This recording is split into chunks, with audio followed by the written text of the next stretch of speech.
Okay, so I'm trying to put together as much as I can for that American Muscle shot. Like I consider myself a lot more of a craftsman than I do an artist, and so I focus a lot on like when someone asks me stuff, I talk about like the tools that it requires and how what the process is and things like that. And a lot of times people are just like, well, like how did you come up with the idea? It's like, okay, well Oh. that's a completely different part of the brain that I have to gear into. See, I'm interested in both. Like, I love to know, like, it's like with American Muscle, like, where did the idea come from? And then once you got it, like, what tools are you using to implement it? And, like, how are you making it actually happen? Okay, so I found this Oh, the yeah, Photoshop that's. document for this file. A lot of the like quote unquote how to's to how to put this type of image together can be maybe better explained with the American Muscle shot. This shot, I was trying to do a class, like I was telling you, I'm always trying to do something like that. Okay.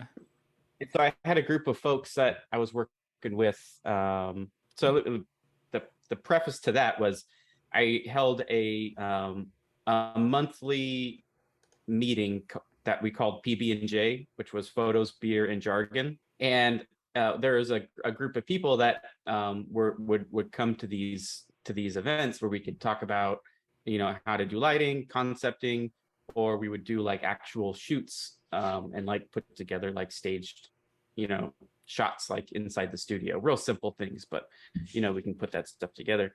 And it ended up being that there was kind of like a core group of people, which was sort of my goal, was to build like a really core group of community that we could eventually take that core group of people and then create one of these like larger thematic stylized tableau style shots. And so this was that for my first attempt at trying to do like a tableau style photo as like a kind of like as a group project, as opposed to like me just like you know finding people and ordering people around. Yeah, so it came together like a group shot, and I tried to parcel out a lot of the production aspects. Like I would say, okay, who wants to take up the car, who's gonna do the wardrobe. I found this location, I think this will be the shot. um, do we have anybody who can source the talent, and different things like that. Oh, okay. So it kind of like came together in a much different process. And as part of that whole collaborative spirit was, I figured I would also reach out to like a an editor instead of me doing all the editing, just to see how it would work out. And that's when I discovered that I hate the way that other people edit. And so Oh. I just kind of like I started going. I did like the rough composite where I could like put all the characters together, and then I wanted to ship it over to do some of the cleanup and color adjustments and stuff. Mm-hmm. And these are all personal problems, not their problems, Mm-hmm. but like they would just kind of like smash the photo together and not make like local adjustments. They would just make these broad adjustments and then send me over a JPEG. And like Oh. I'm like, JPEG ain't gonna do it for me. Like I'm still like in process.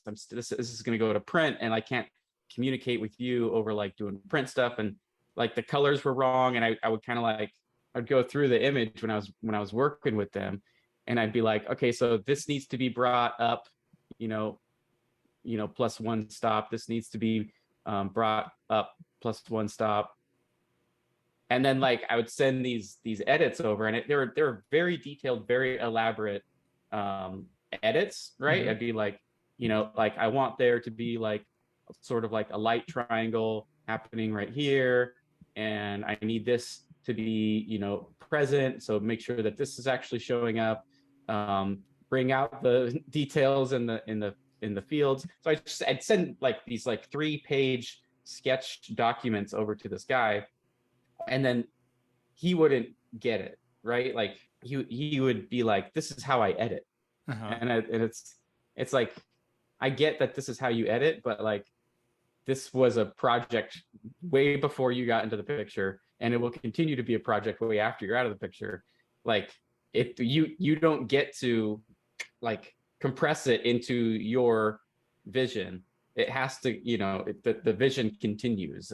Even Oh. if it's collaborative, that, you know, you have to pass the torch, and you have to pass the torch in a way that, like, you know, other people can use it. You can't destroy it. It doesn't stop with you. Like I kept trying to say, like, no, let's do it this way, and he would send me back an iteration that completely disregarded what I was hoping for. And so I was like, all right, I can't fucking do it. Like, Oh, I'm interesting. spending as much time working with you on editing it as I could be just doing it myself. And Mm-hmm. so I was just like, I gotta, you know, I gotta do it myself. Sorry, man. And he got real upset too, because he's like, dude, I spent like 8 hours on this. And then I'm been in my head thinking, like, 8 hours ain't shit, my friend. That's like nothing. Like I spend like 40 to 60 hours per photo. So, you know, Wow. and before that, I had already spent like 15 hours on an edit, just making the rough composite and the maskings and everything. Mm-hmm. So I was like, you know, like, his idea of value was really high versus, like, it was interesting That's working with him, because it was like, this doesn't work. uh-huh. This doesn't work for me. And so that's where I kind of went for that, was just like, but Uh-huh. I did learn a lot. You know, I picked up a lot of the things that I can't do. I figured out the things that I can sub stuff out to other people for. Mm-hmm. I'm the only one who's stupid enough to actually put the hours and time and effort into all of this. Where if I try and, like, for instance, sub out the task of, can you find us a chair for this particular shot, they will spend their requisite 20 minutes looking for a chair, and then whatever shows up in that particular 20-minute window is the chair that they will procure. And from my perspective, I'm going to spend a week, you know, constantly checking Craigslist or Facebook Marketplace or whatever, just looking for something that has, like, enough intrigue, enough story, or actually, like, fits the color palette, or, you know, will cast a correct shadow. Like, I'm gonna do that. Like, I'm gonna put that work in. So to sub out the chair finding is like, I can't do it, because, like, Uh-huh. otherwise I'm just saying, like, no, no, next, no, next. And then very quickly they'll be The like, person gets discouraged. what am I doing? Like, I can't even find a chair. And it's like, no, that's not it. It's, you're not crazy. You're not insane. Oh, Where I'm crazy and insane. And, like, that and makes so much sense. Okay. I feel like I feel like what I'm doing is bringing, you know, production to the frame, but at the same time, yeah, I struggle with that. I struggle with the balance of, like, needs to be my vision, which I don't agree with. Mm-hmm. But but then there's also my process of just being able to produce these things. You're like a true artist, it seems like, because you have the vision in your head, which um, I think that's harder for some people to have and to like to conceptualize and make physical.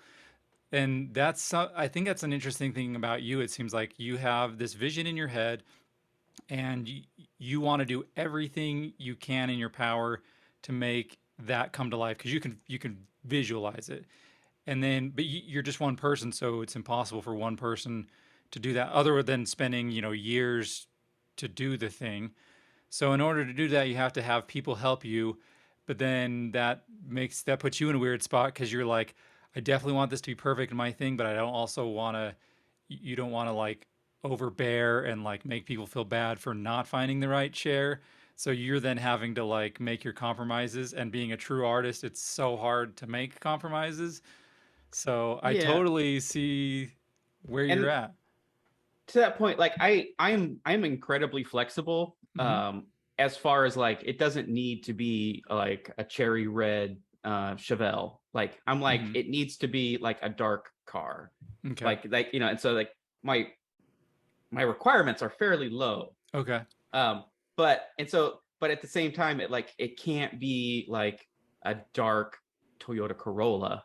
It's got to be Like like a a muscle dark car or something. something, right? Like, Okay. there needs to be story to it. It needs to fit into the scene. But Mm-hmm. and so then we start, like, going down, like, really bad roads, or, like, if I'm looking for a chair, it can't be a lazy boy, because Mm-hmm. that's not work. And so a lot of people don't fall into that, but then they'll be like, oh, like, I found this really cool diner chair. Well, a diner chair has with it a specific story attached to it, that we aren't telling that story. We're telling a different story. So it needs to be not the diner story. And so Oh, yeah, like interesting. I do feel like I'm very loose in that type of stuff. I don't like have like the actual final Okay. picture in my head and it needs to be painted that way. It's more I'm trying to tell a story, Okay. and what elements are going to tell or dissuade from that particular story. So then tell me about the American Muscle, like how much time that took for you. So as an example, this was a shot. This was the barn shot that I was referencing. Like I had this idea in my head where I wanted a picture of a barn. I wanted somebody holding a lantern, walking up into something happening in this barn. I didn't know what it was in my head yet, what was going on in the barn, but I knew I wanted something, be it like a UFO crash or someone tinkering just on their watches, something, right? But I knew I wanted somebody outside the barn holding a lantern, walking into a particular barn. I just never had a barn. Um, they were incredibly difficult to find. And Hmm. then if you did find it, it would be full of trash, or it would be full of, cows or something like that. And it'd be painted. So it was like I wanted one that looked like it had some history to it. So eventually my friend Garrett was driving by this road by his house, and there was this house with a barn for sale, and it's like they were being this house was being flipped. So like it had sold, and there was like crews working on the house, and this barn was just adjacent to it. And he was like, "Hey, I think we found the barn." So literally dropped everything that minute, drove out to the barn to get some scout shots to see if this was the barn. And it wasn't perfect, but it was there. It was sort of like stripped of paint, and it was kind of falling apart. So it was like, okay, great, let's figure this thing out. Okay.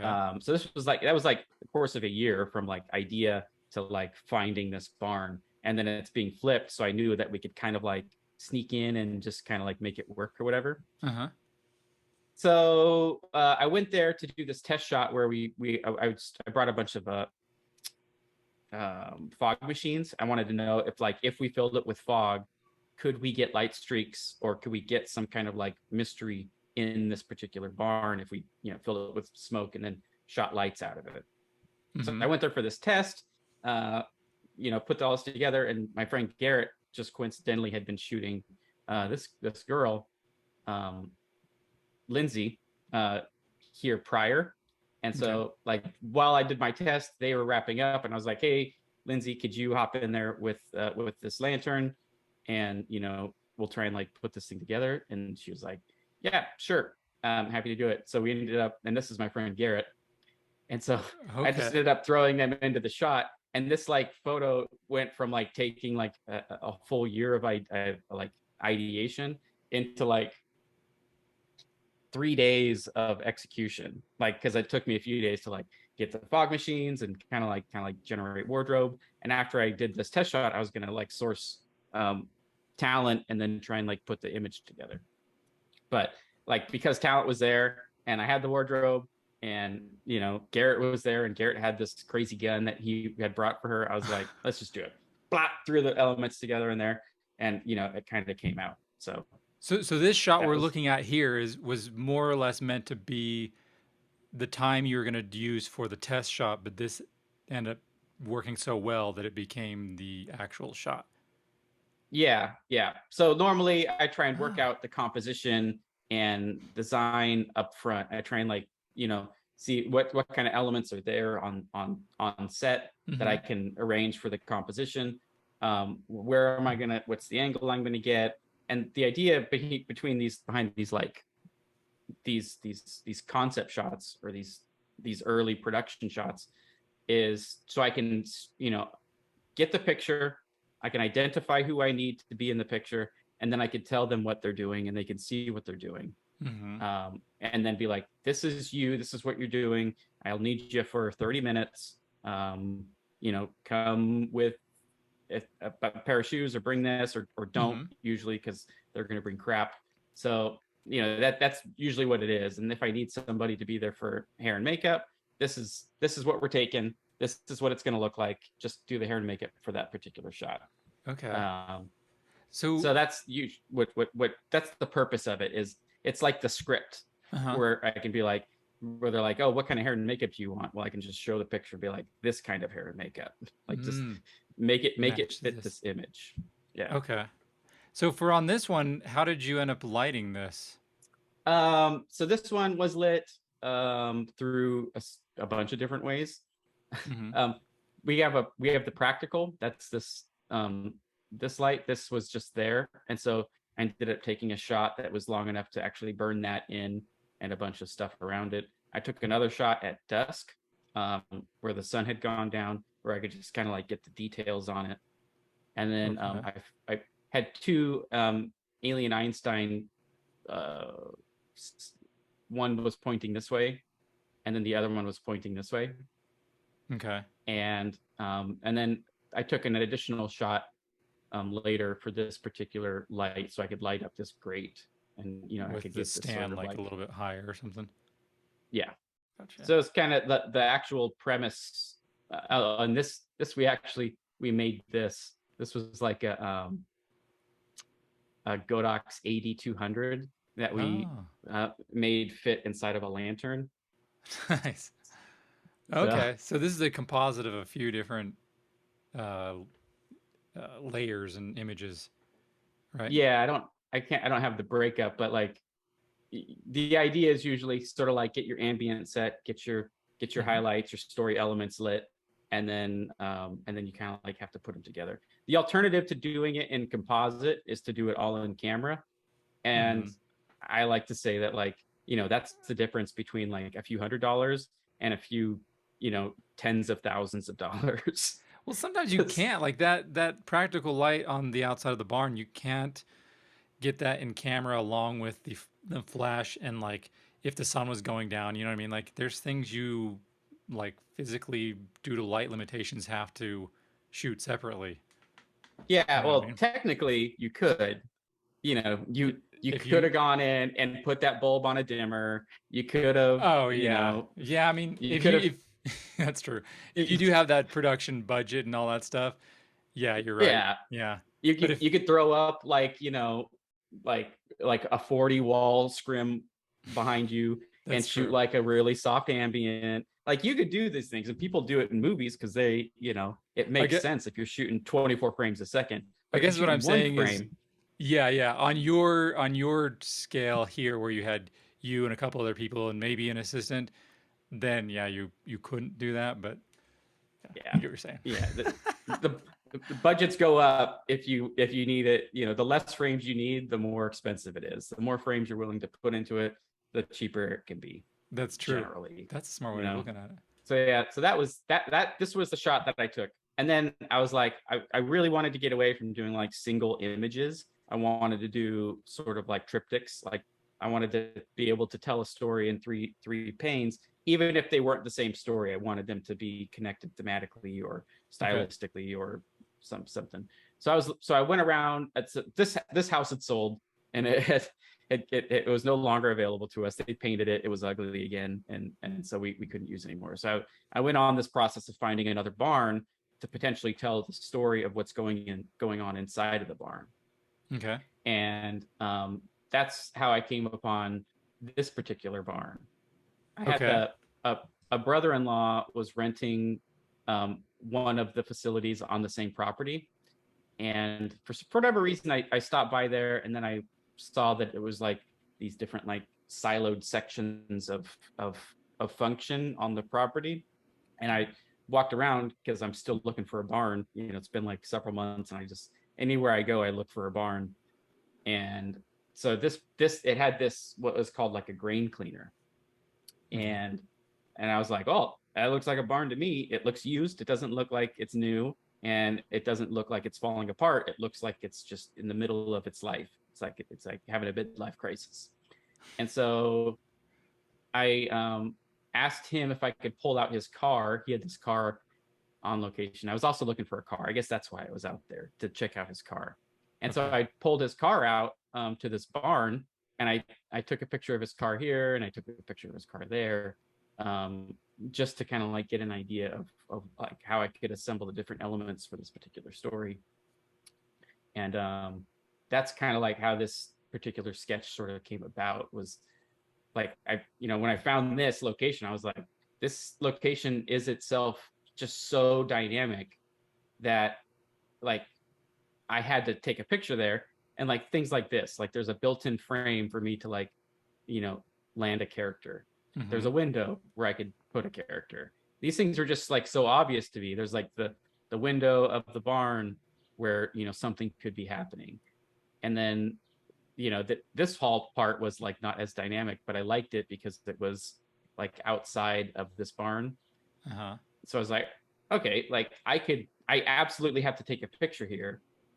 Um, and I knew I wanted like, a car in the shot. That's why I was looking for the car, and it happened to be like on the same location. So I was like, okay, I'm going to flesh this out a little bit more.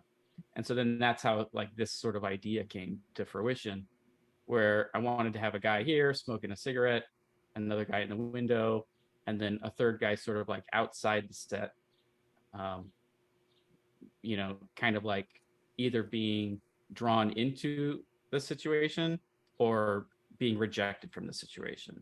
I hadn't really figured it out yet. Okay. Um, so yeah, that coupled with that is how you end up with this. Okay. Um, So did and you you can go? Oh, did you go? How many times did you go back to this location over how much period of time to do all your setup and everything? kind of funny. Like I probably went back here like 4 times. Okay. It's on someone's house, like someone lives here, and I got to know the people during the process, because the worst thing that could happen is like you get all these elements together for a photo, and then you get kicked out because they don't understand the scope of what you're trying to do. So Mm-hmm. I initially went up to them. I said, hey, like I take pictures. I'd like to take a photo here of your grain cleaner. And they're like, what? The grain cleaner? Why? Like, well, I think it looks really cool. I think it's going to make an interesting image. And so they're like, yeah, that's no problem. And then I went back and they're like, oh, are you taking the picture? I was like, no, I'm just still scouting it out. They're like, okay, like, you know, this is weird. And then I went back again just to see how the light, fell, like where the sun was going to land and things like, figure out what sort of elements I could move around. And if I would bring something, like, how is that going to work in the environment? Okay. You So know, so then the day of shooting, you had those are different cars, right? Yeah, and then you had yeah. a couple different actors. How long did it take you to shoot it? How did you light this whole thing on that day? So it took me about from the time I found the location, and got like that concept sketch together, like that one or this one. Mm-hmm. It took me about 3 months from this sketch to the actual like production day, Okay. um, because A, finding cars sucks. It's extremely hard to find people who will give you their car. Mm-hmm. B, finding people who can show up at the particular time is also fairly difficult. I'm using a lot of just volunteer talent, so it's a Definitely lot of people harder. want to help. A lot of people are interested in being involved, Mm-hmm. but they're typically not the people that you necessarily want involved. Yeah, um, not because you don't.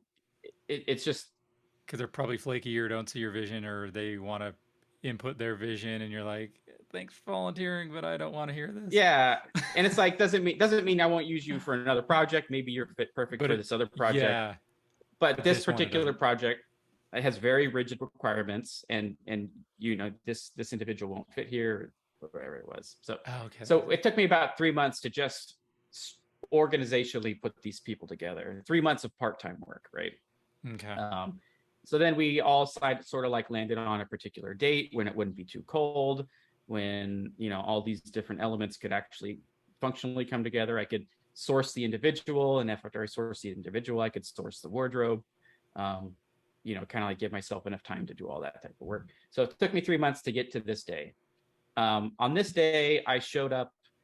This like the call time was like at 7 p.m. or something like that. So I Mm-hmm. got here at 3 o'clock just to make sure that I could like stage the scene accordingly and get, mark out where the cars need to go and identify like set each individual little stage up. I got there at 3 o'clock and it was broken. Like the grain cleaner, it's a functional grain cleaner and it was broken. Not only was it broken, but it was broken with a car in the garage, like, you know, stalled out, like, mid grain clean. And so I was like, that's not good. And that earlier that day, I had the individual that was supposed to be this guy. He quit because he was scared of COVID. And so I had to source a new guy that day. And then I had to go and source wardrobe for him that day. And so, like, woke up, got a text message from the guy saying he bailed. So then throw up a casting call on everything I could possibly think of. Mm-hmm. Somebody reached out. He happened to be like the largest person I've ever seen in my life. And it worked really well for the character. He works great. And I was like, all right, so you can show up at 7 o'clock today or 6 o'clock today. And he's like, yeah, I'll be there. And I was like, great.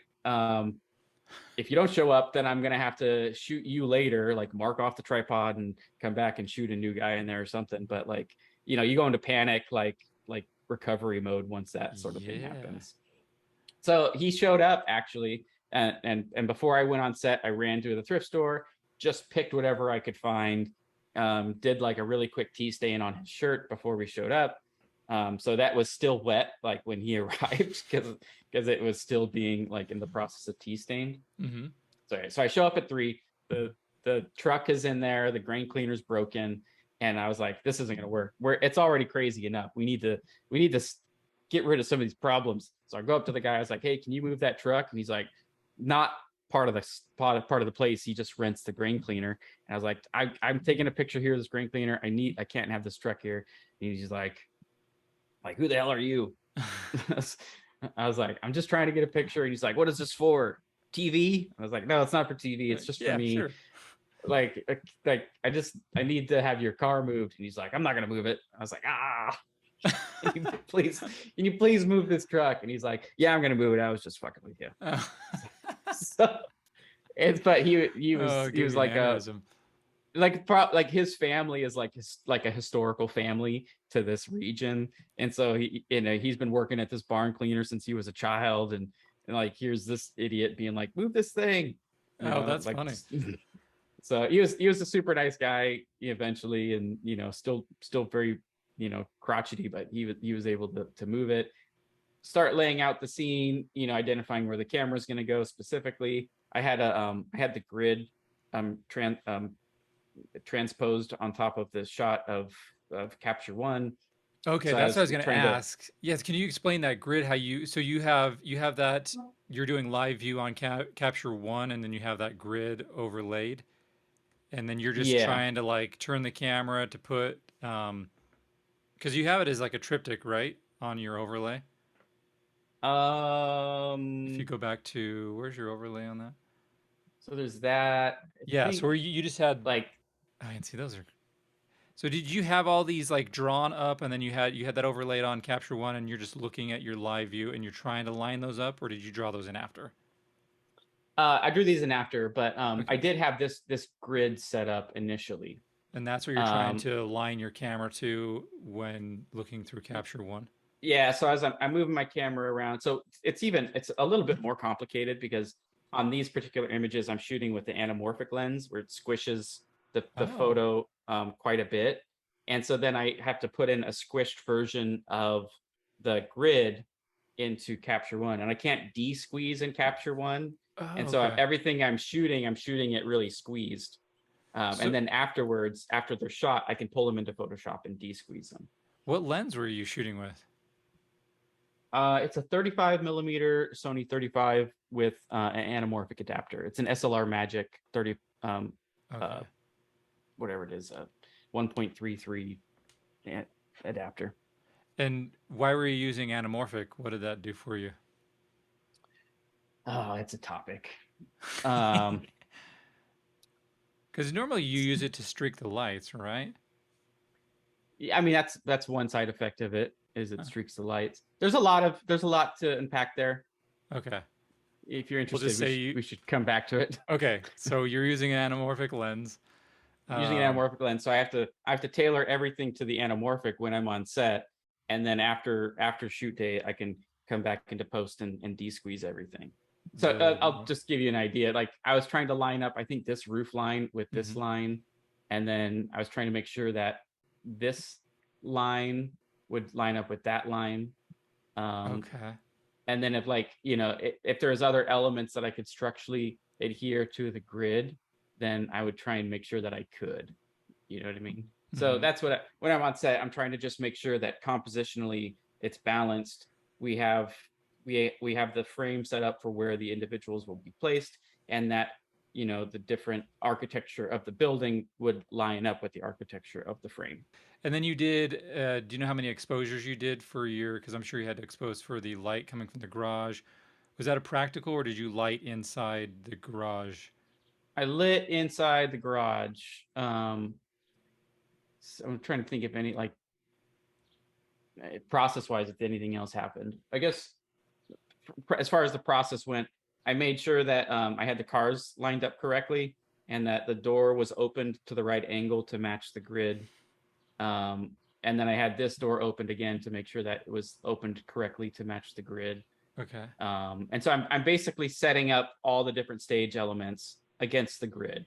Like we're lining up against this angle, we're lining up against that angle.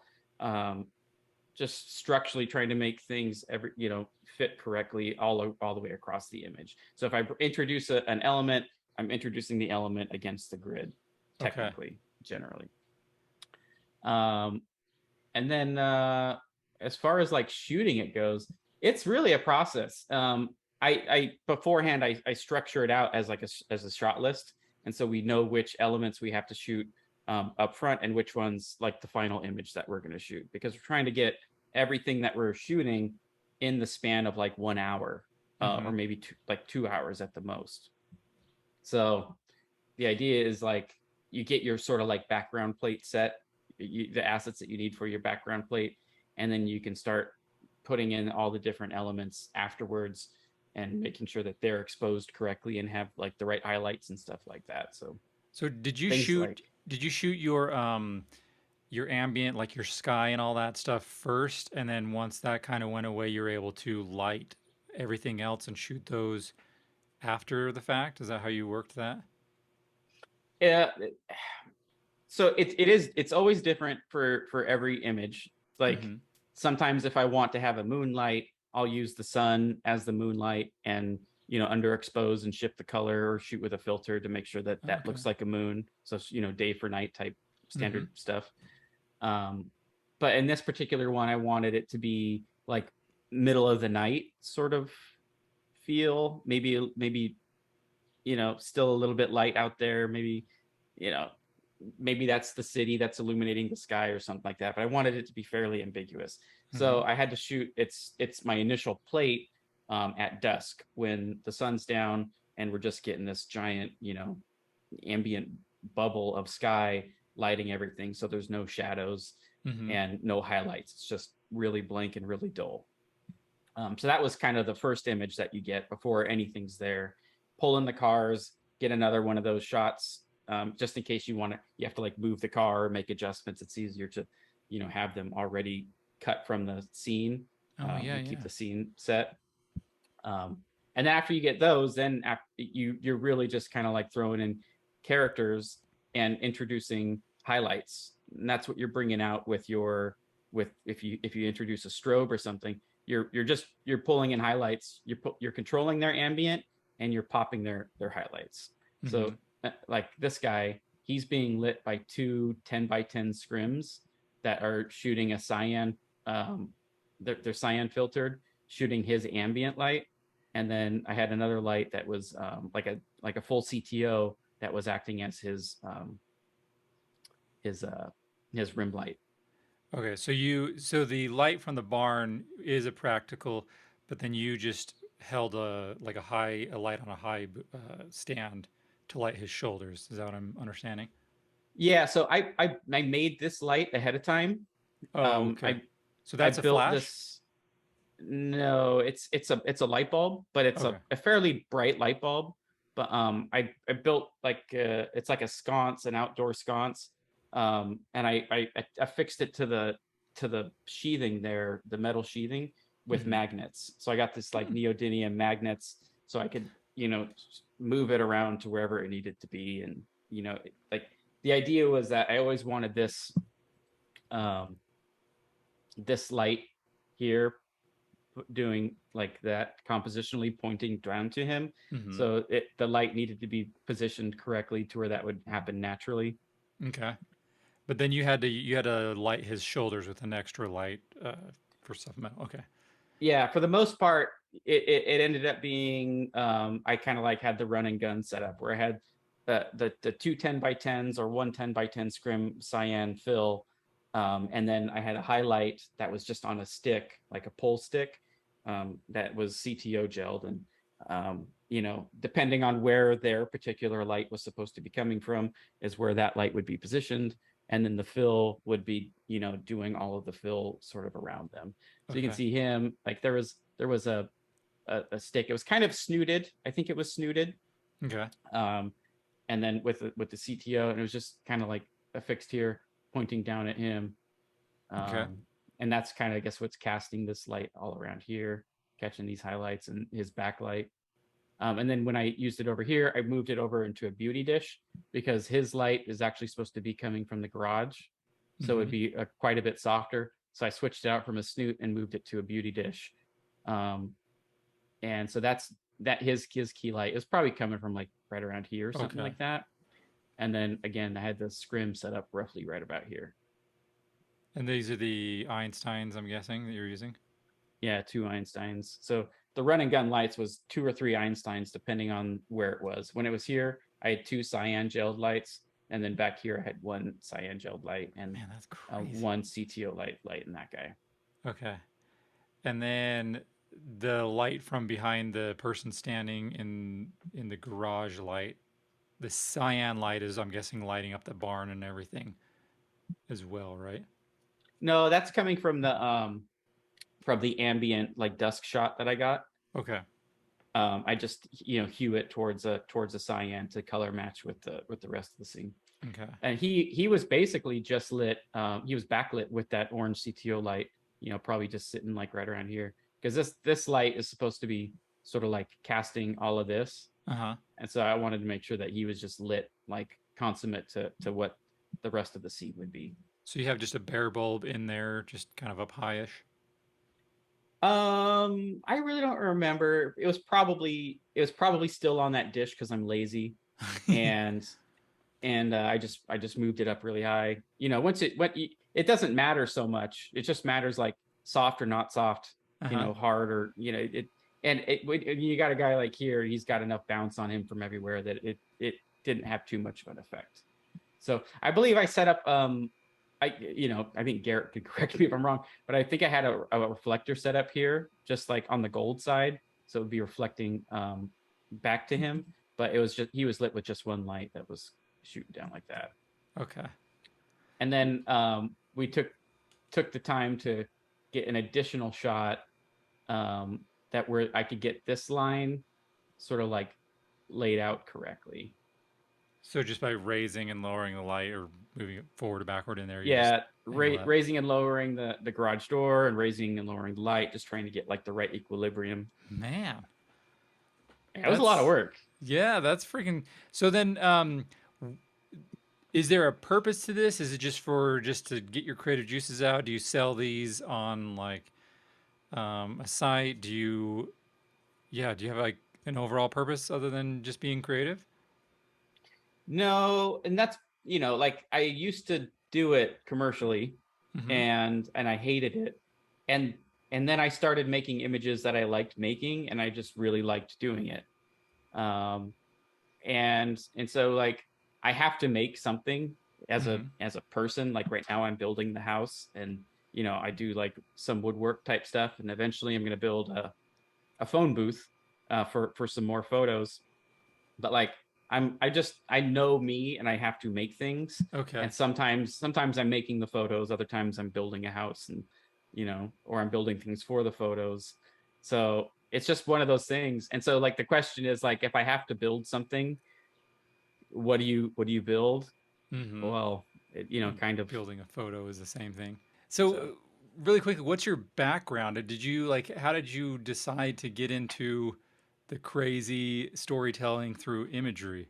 okay, so I used to be my like I picked up a camera primarily because I wanted to draw better. I used to draw a lot of pictures like when I was in like a freshman in high school or all the way like all my middle school years. I was just drawing pictures, like cartoons or realism or whatever. I was not very good at it, but I was competent enough to keep trying to better myself through it. And I eventually was like, I think I took a photo class, which it was like photo one in high school, and we were flipping through magazines, and part of the one of the jobs was to like make a collage of photos or make a collage out of things that you found in these magazines. And I would look through the magazines trying to just get through this terrible uh, assignment out of the way. And I noticed that as I was flipping through the magazine, some pictures I wanted to look at and other pictures I didn't want to look at. And then I would look at my drawings and like I didn't enjoy looking at them, or I'd Okay. look at pictures that I would take and they weren't interesting.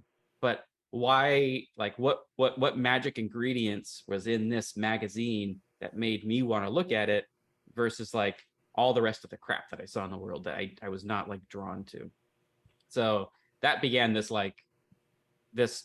Yeah, I was like, well, if I'm going to make paintings, if I'm going to put time into a painting or take time into a really elaborate drawing, it should be something I want to look at. And why are these magazines that? So I would sort of like just start attacking these pictures and try and break them down into ingredients and try and understand what they were. And I very quickly realized it's a lot quicker to take a picture than it is to like make a painting. And Mm-hmm. so I was like, well, if I just take a camera, I can go through and iterate on these ingredients and figure that out much faster than if I were to just like sit here and draw it out or to, you know, composition it out in the painting or some kind of other way. So that's why I picked up the camera. Okay. Um, because I had a camera, I would take pictures of my friends skateboarding to sort of like do that do that exercise. I had skateboard magazines. I could look at a skateboard magazine and I could be like, okay, so this is a really cool picture, but the light is perfect. Why is the light perfect? And then I'd kind of like look at skate videos and I'd see people with lights set up. I'd be like, oh, they have lights. How do they make these lights go off when they take the picture? Investigative process. I used like PC wires and I hooked those things up, and you end up with like 200 feet of wiring, and that doesn't work because people are rolling over it and taking lights out with it. So then I discovered like radio slaves. This was a while ago, where they had like quantum 4i radio Yeah. slaves that like almost never work. They were like Uh-huh. like a walkie-talkie that you put on top of the light.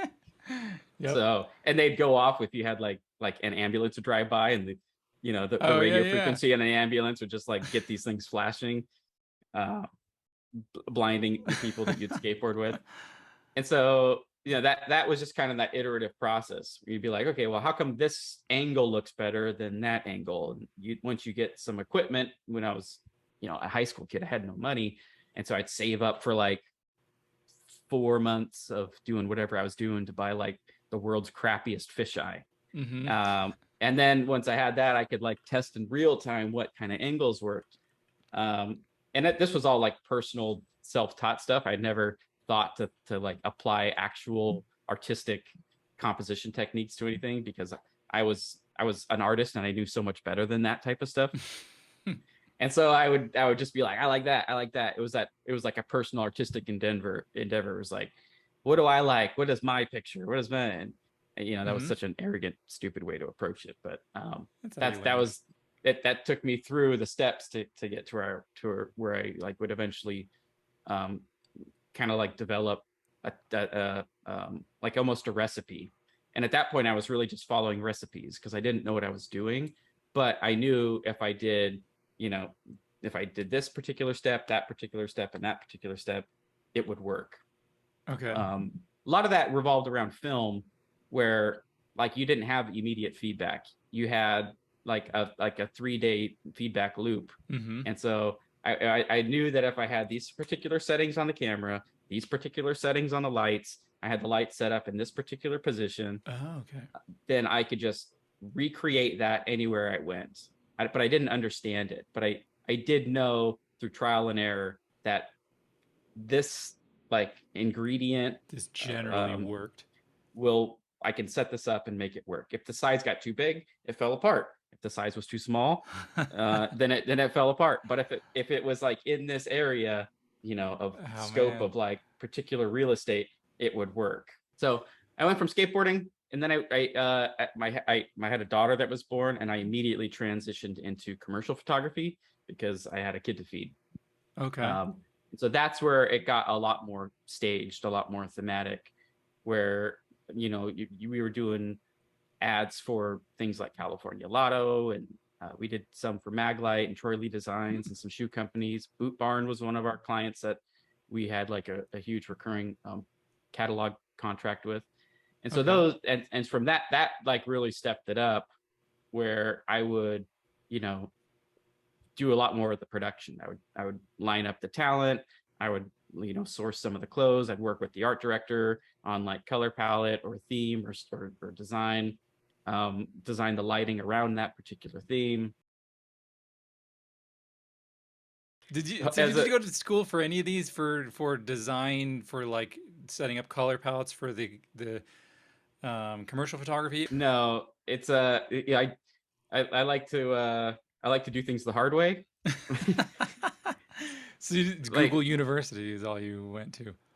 Google helped. You create friendships, and I like I to the earlier point about being the person who will do the dumb things. Like I'll do the dumb things. Like I will go on set unpaid and 6 hours away just so I can see how so and so will do his lighting, or just so I could see how they run their set or something like that.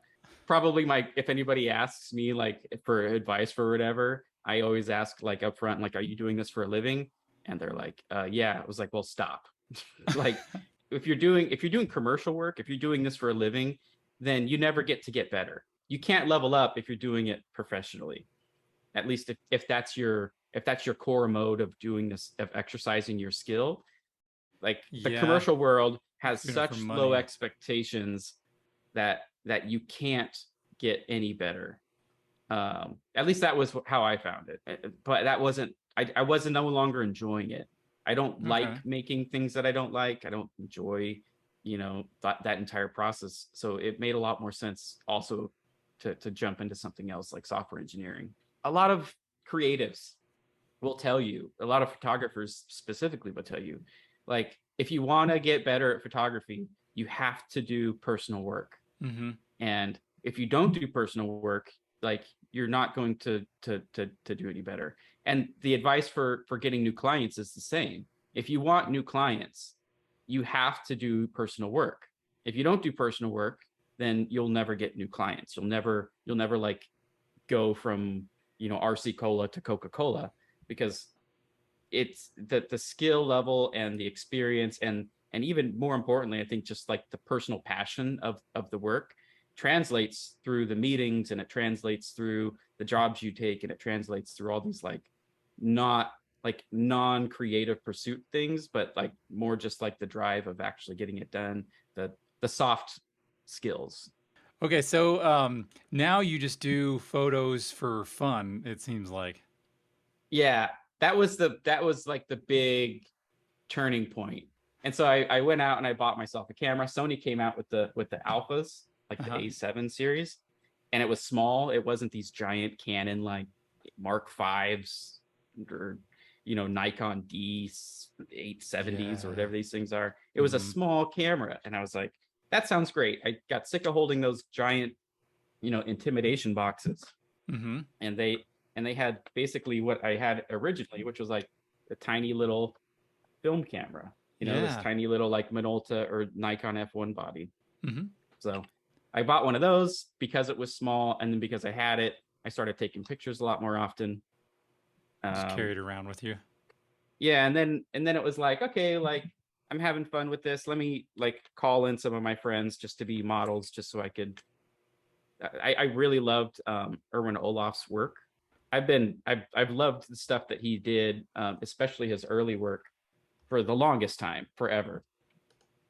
And so I was like, well, like if I can just literally spend all my time ripping off Erwin Olaf, and if I got known for being the Erwin Olaf ripoff, that would be the biggest honor of my life, because amazing work. And he has such Yeah. a such an amazing approach to the whole like artistic craft that I really like it.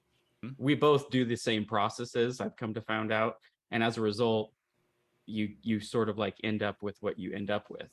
Mm-hmm. So a lot of these photographers that do these thematic tableau style images, we're all doing the same crap. We've all done it. We've all learned it through experience. We're all doing the same things. But as a result, all of our images sort of like wind up with that same style. Do each of these images take a couple months to do? Like, for instance, the second one in, the third one in, the fourth one in. Are those all taking a couple of months to conceptualize and get these all to come to fruition? Um, like a good way to um, sort of like equate the difficulty of an image is like how many story elements are in the image. And so it's like each story element like adds an order of magnitude difficulty to an image. And so here you Okay. got two individuals, sort of like a set. This one was fairly easy. It's in the middle of a field, right? There's no Uh huh. coordinating with location. There's no, it's sort of reduced in scope in that way. So this one didn't take very long. There's not enough story elements to Okay. make it difficult. Did you go out and pre-plan and like and take a scout the location beforehand, or did you kind of like have seen it already, and then one day you're like grab a couple of guys and be like, let's go out and shoot this?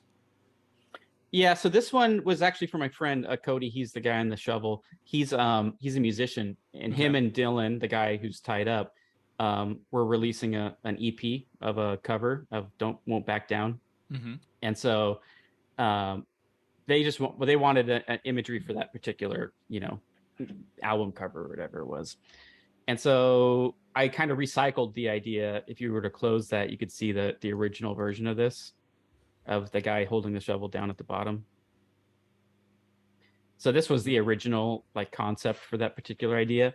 Okay. Um, I had this other wildly elaborate idea for for the Won't Back Down, and I'd still love to shoot it. But like the scope of executing that one was going to be extremely difficult, and so I decided we'll just pare it down and we'll make it a much smaller image.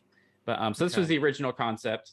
Um, and so the way that that one actually unfolded is like I had seen this location out in the middle of nowhere on the way to driving to Hemet, where I saw this tree with these like converging branches like a V, Right and here. I always thought that could be like compositionally interesting, Mm-hmm. but I didn't really have any reason to shoot anything out in the middle of a field for no particular reason.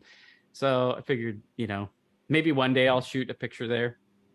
Um, and then the larger, more expansive idea fell through. So I was like, well, let's just shoot a version of the digging a grave or digging a hole for your cover, and I can shoot it there because it seems like it'd be fine.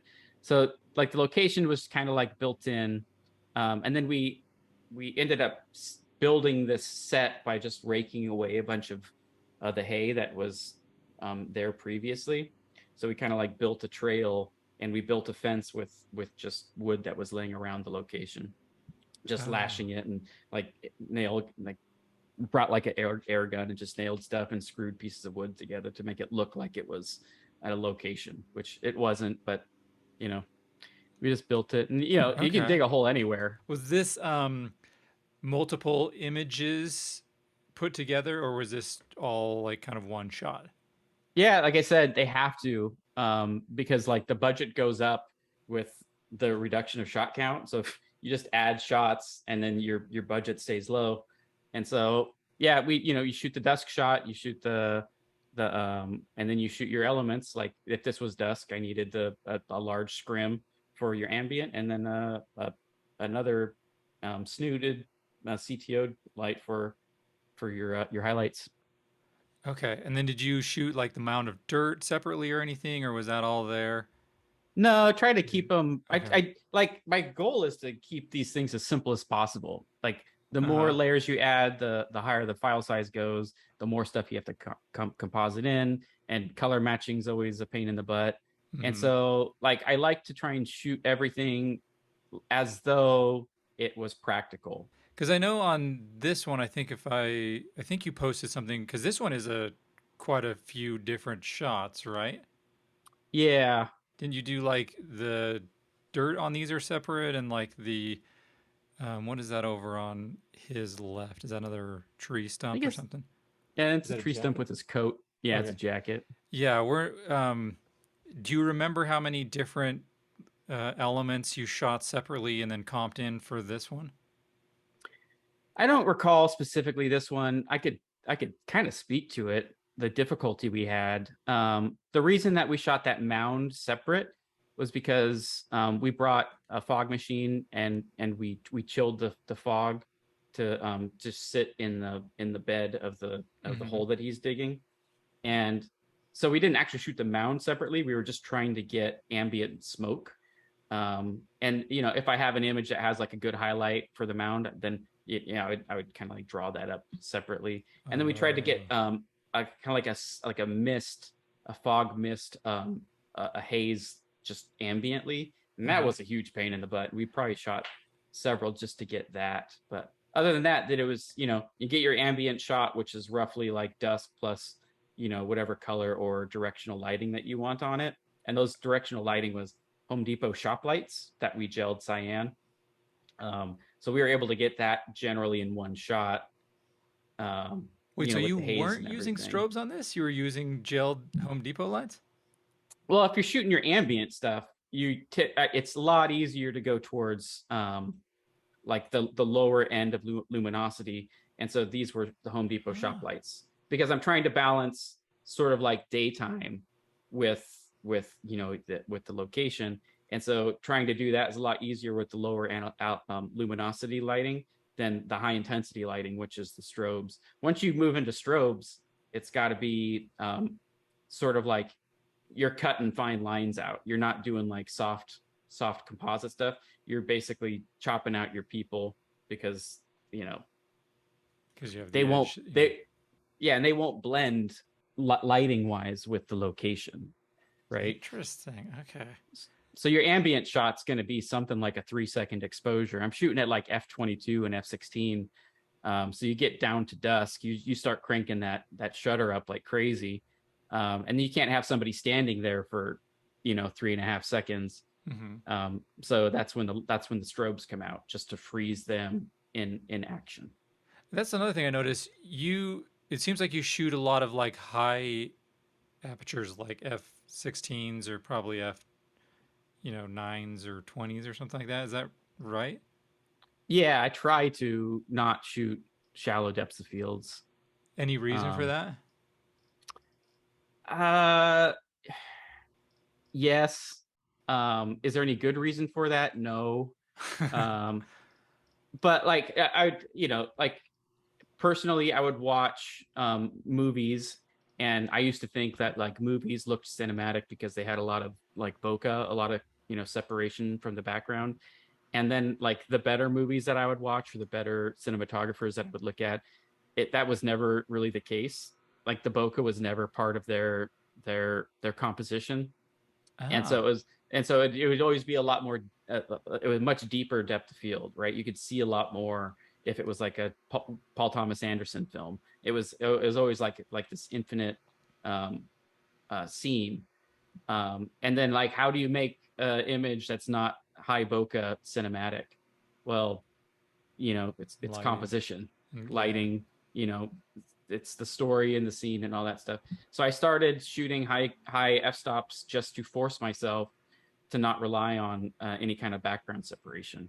And you got to consider the background as a result. It's no longer a crutch. It has to become a resource. What's going on in the background has to apply to what's happening in the foreground. And you create your own separation with placement or colors or lighting, that type of stuff.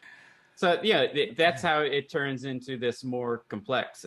It turns it from like being something simple that you probably shouldn't have done into something that's more layered and more thoughtful because you've done those other additional things.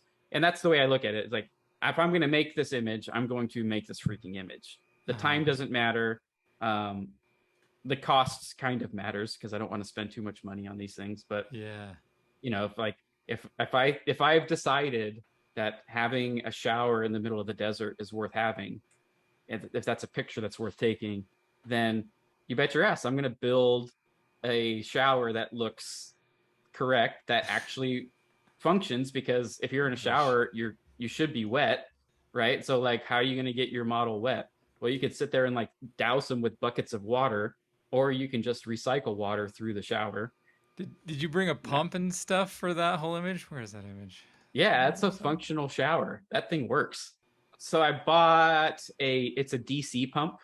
And so it's not AC. So I was able to just use like a car battery, and it wasn't even, it was like it's this tiny little lithium ion battery that I had for a motorcycle that I was building. So I just set that up, literally like with the jumper cables more or less onto the thing. I wonder if I even have the pump here. I might have the pump like literally laying around here. I had to cut off whatever it was and kind of like attach jumper cables to it, and then you just tuck it behind the thing. I had to watch. It got so stupid.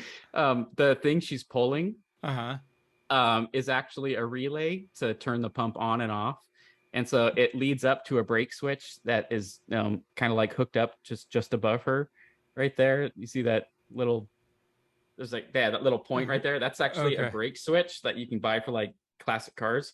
And that brake switch flips a relay, which turns the pump on and then cycles the water through the system. Dude, that's cool that you just like, how to build all this stuff. So I wanted to thank Chase Wilson for being on. Where can they find you? Do you have a website and everything? Do you want to tell them your socials and stuff?